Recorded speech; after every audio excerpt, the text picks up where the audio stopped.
Irmãos, queridas irmãs, então esse vídeo agora é o número 68. Esse a gente encerra esse capítulo, a Gênesis capítulo 2, a visão de Deus, né? Então, o próximo capítulo vai ser o capítulo 3, o bem e o mal, origem do bem e do mal, o instinto e a inteligência, destruição dos seres vivos uns pelos outros, né? Então, como eu estava dizendo, Eurípides nunca mais foi visto parado, apesar que ele nunca era visto, mas para começo de assunto, ele montou o seu quarto de dormir dentro da farmácia dele para que ele pudesse atender as pessoas a noite toda que lá batesse a janela do quarto dele. Mas eu não entendo por que vó autorizou contar principalmente essa primeira história que eu contei de Jesus, que é uma coisa que eu achava que eu ia levar para o túmulo sozinho. Olha o egoísmo. Mas a gente tem sempre algumas histórias que faz parte da vida da gente, né? Então agora é a questão de número 37, é a última questão do capítulo 2. Sob que aparência se apresenta Deus aos que se tornaram dignos de vê-lo. Olha só que maravilha. Sob que aparência se apresenta Deus aos que se tornaram dignos de vê-lo. Então, por exemplo, você se tornou digno ou digna de vê-lo um dia. Será que você vai ver realmente ele um dia? Nós já dissemos que conforme nós gostaríamos de ver, não. Porque nós gostaríamos de ver ele na forma de um velho barbudo, nós gostaríamos de vê-lo na forma de um anjo, de um foco de luz, de um sol, né? Nessas condições, não. Porque isso são desejos nossos. Isso não faz parte das leis dele. E nós temos que entender que Deus não dá a nós aquilo que nós queremos, aquilo que nós pedimos, e sim aquilo que nós necessitamos. E nem sempre o que nós necessitamos corresponde àquilo que nós pedimos. Que a gente pede um iate, a gente pede, né, o mundo e o fundo. Não vou dizer outros termos, não. Então, sob que aparência se apresenta Deus aos que se tornaram dignos de vê-lo? Será sobre uma forma qualquer? Sobre uma figura humana? Ou como um foco de resplendente luz? A linguagem humana, olha Kardec aqui explicando que nós já explicou. A linguagem humana é impotente para dizê-lo. Porque não existe para nós nenhum ponto de comparação capaz de nos facultar uma ideia de tal coisa. Somos quais cegos de nascença, a quem procurassem inutilmente fazer compreender-se o brilho do sol. A nossa linguagem é limitada pelas nossas necessidades e pelo círculo das nossas ideias. Você observa a influência do meio, como nos influencia.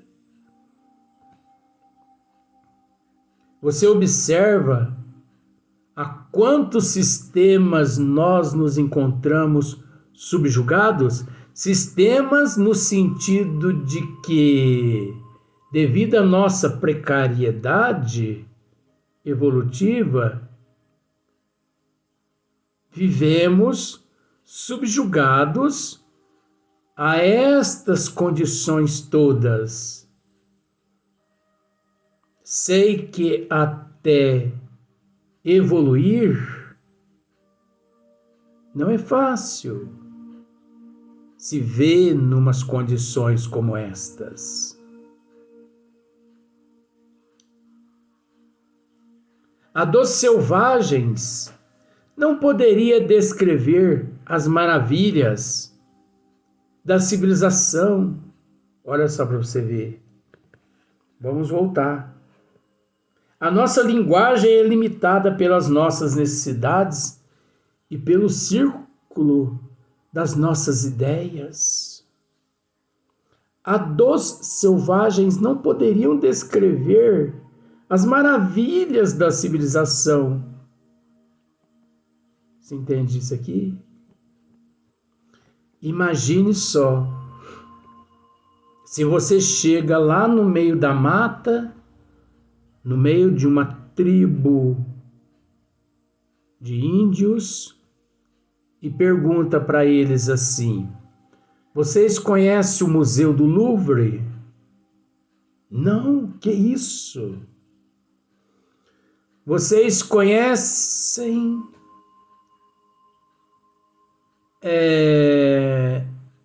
a Esfinge de Gizé? Não. Vocês conhecem os jardins suspensos da Babilônia? Não.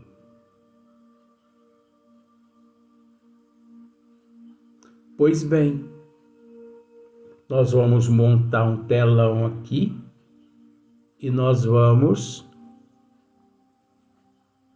mostrar o filme. Vocês conhecem o Cristo Redentor do Rio de Janeiro? Não! Que Cristo? Que é isso? É bicho? É de comer? Você entende? Eles ficam pasmos. Aí a gente monta um telão ali, as pessoas, cientistas, montam um telão e começam a passar aqueles filmes. Você consegue entender que todos os índios correm para dentro de suas locas, de medo. De medo. Porque eles não conhecem nada além que ali. Aí você traz a eles as maiores maravilhas do mundo, consideradas as 7 maravilhas do mundo, alguma das 7. Eles têm que se esconder mesmo, porque eles não conhecem. Eles vão permanecer ali, eles têm que se precaver. Porque e se a vida deles corre perigo? Por isso eles se escondem. E eles só se convencem que a vida deles não está em perigo, ou não encontra-se em perigo, se você lá próximo ao telão permanece e eles lá pelas frestas observando você, como eles viram que você não foi devorado por aquelas imagens, eles se aproximam.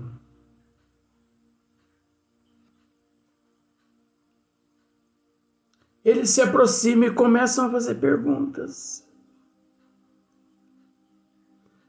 Mas não é assim que as coisas acontecem.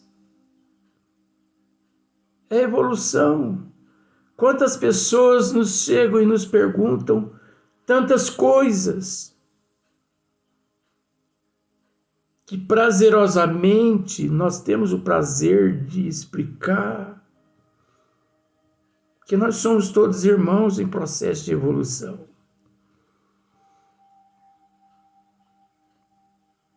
A dos povos mais civilizados é extremamente pobre para descrever os esplendores dos céus. A nossa inteligência, muito restrita para os compreender, e a nossa vista, por muito fraca, ficaria deslumbrada. Quem não ficaria, quem não fica deslumbrado com a visão de Deus? Quem não ficaria deslumbrado com a providência de Deus? Quem não ficaria deslumbrado com a natureza de Deus, a natureza divina? Quem não ficaria deslumbrado com a existência de Deus?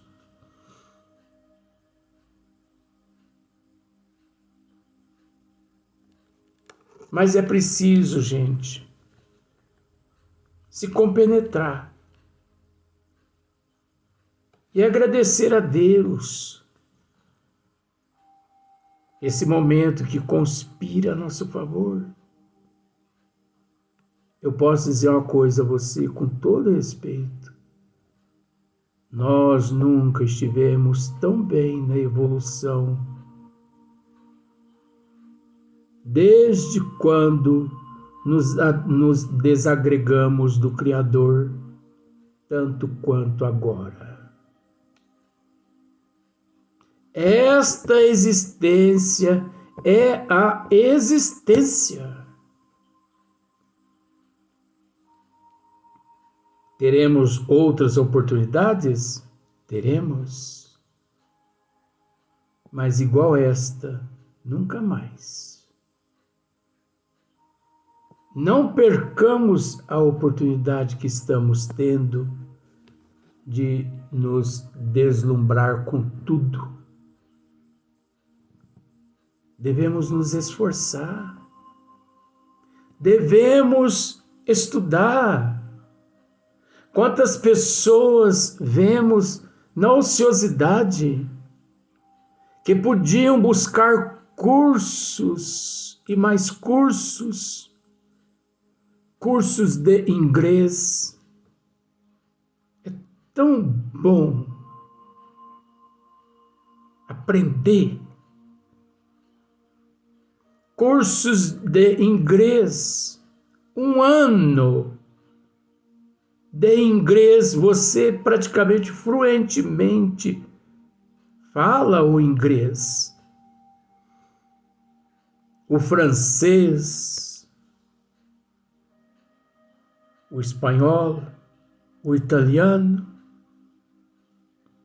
e muitos outros idiomas. Ah, mas eu não tenho vocação. Não é uma questão de vocação, é uma questão de cultura para o teu espírito. Não se acomode. Não se acomode. Não pense que já está bom. Não pense que está bom.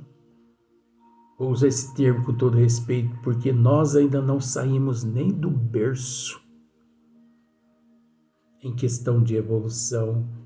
Com todo respeito, nós ainda não deixamos nem as fraldas. Quantas escolas profissionalizantes, quantas profissões,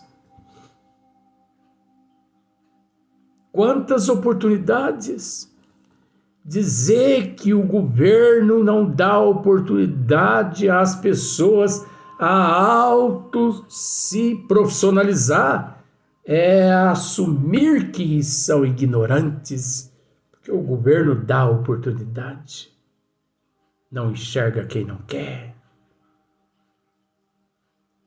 Os governantes podem ser o que quiser, mas nesse sentido eles são humanos. Procure na sua cidade para ver se não existe escola profissionalizante.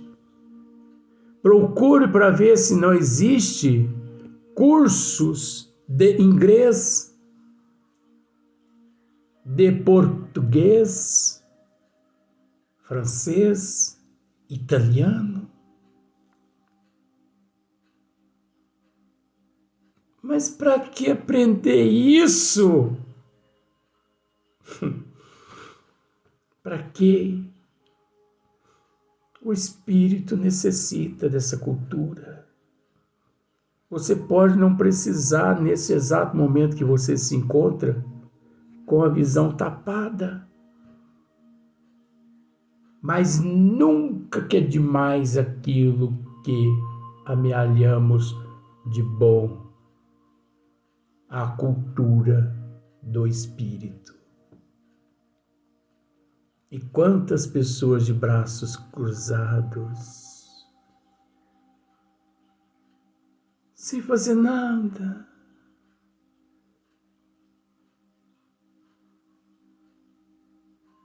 como se a programação reencarnatória lá foi programada da seguinte forma: nesta você vai agir como um robô,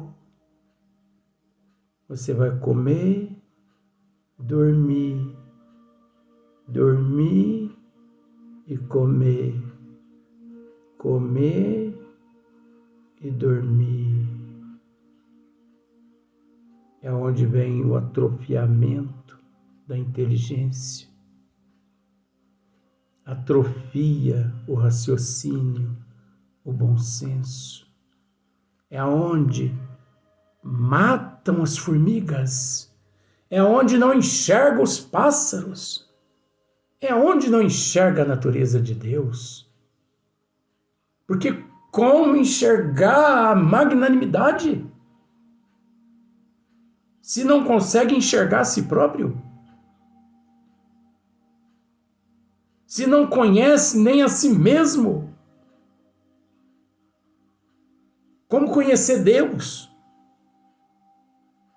Como conhecer o perispírito, o espírito? Como conhecer o mundo espiritual? Como conhecer as matérias? Como conhecer os corpos que existem agregados ao espírito? Como conhecer desmaterialização, expansão, radiação, onisciente, onipresente, onipotente, limitadas? Como crer se a pessoa não acredita nem que ele existe?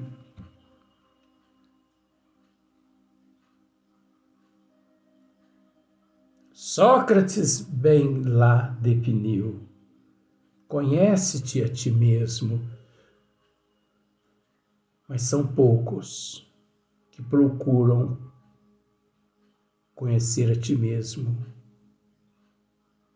99,9% se preocupam em conhecer a vida dos outros, se metem na vida dos outros, se preocupam com a moral, com o caráter, com o intelecto do outro.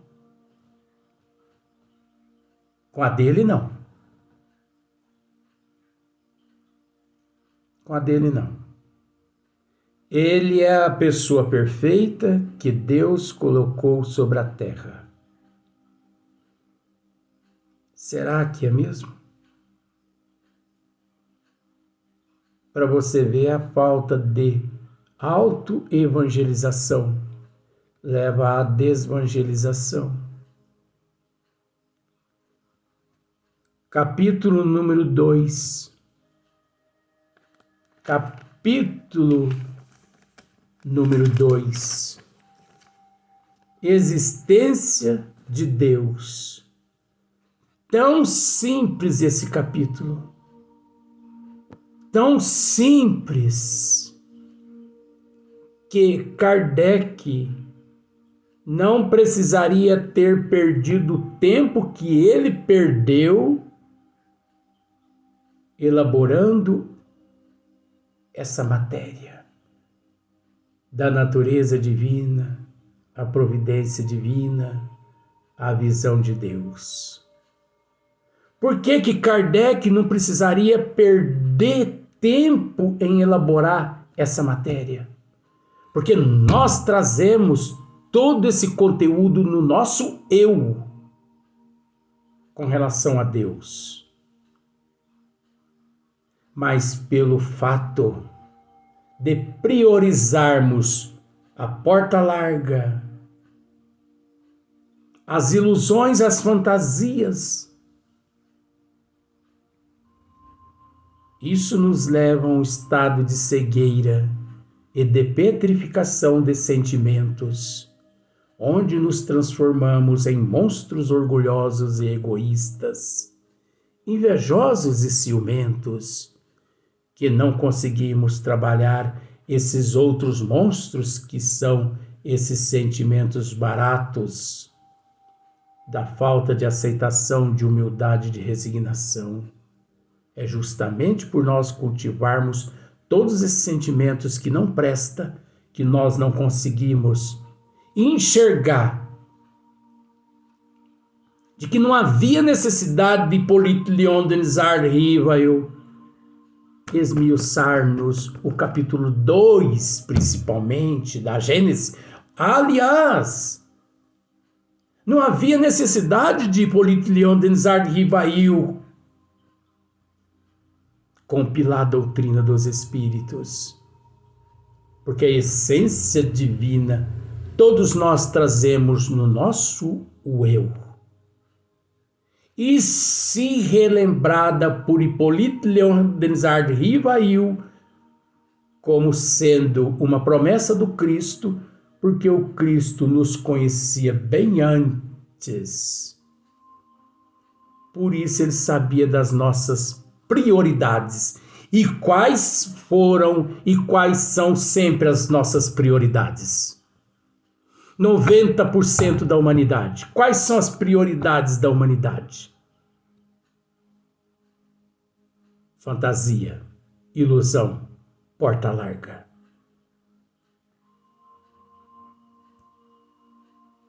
Desevangelização. Isso é que é prioridade. Bebida, sexo, droga. Isso é que é prioridade para a humanidade. Depois culpa a Deus. Por quê? Pobres de espírito, não? Pobres de espírito, não. É uma vergonha. Por isso tivemos a oportunidade de dizer. Não tivemos oportunidade, ou melhor, não tivemos o direito de plantar? Que tenhamos